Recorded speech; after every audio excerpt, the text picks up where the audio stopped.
Bismillahir Rahmanir Rahim. Regarding Islamic worship rituals, the misconception I'd like to bring into discussion today relates to the Qasr prayer, which of course means the shortened prayer. We know that our religion has given us this relief that when you're on a journey, where we are traveling, then we can shorten our prayers. However, the problem here is, and the misconception of course has arisen because of that problem, is that what exactly is the distance after which a traveler can shorten his prayers, and for how long can he shorten his prayers if he is staying at some destination.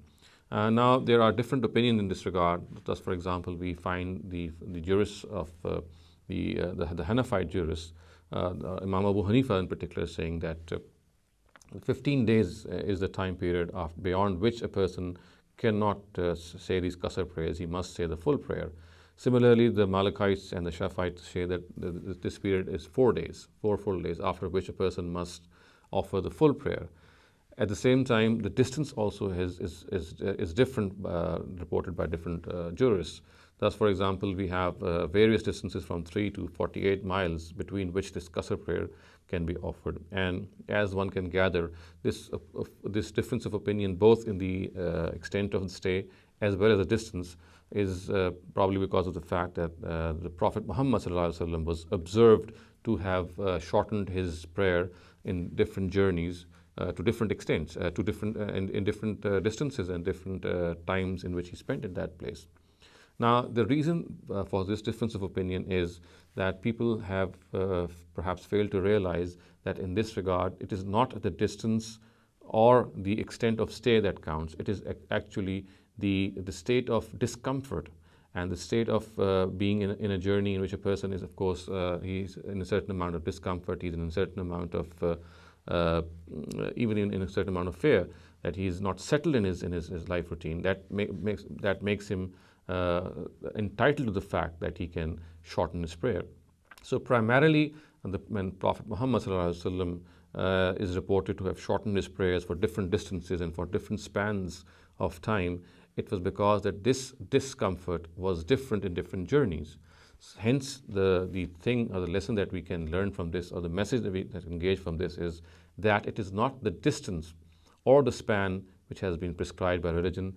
It is actually the guidance which has been given is that as long as a person is in this state of discomfort and unease, he can shorten his prayers. It does not matter whether this occurs after 3 miles or 9 miles or 10 miles.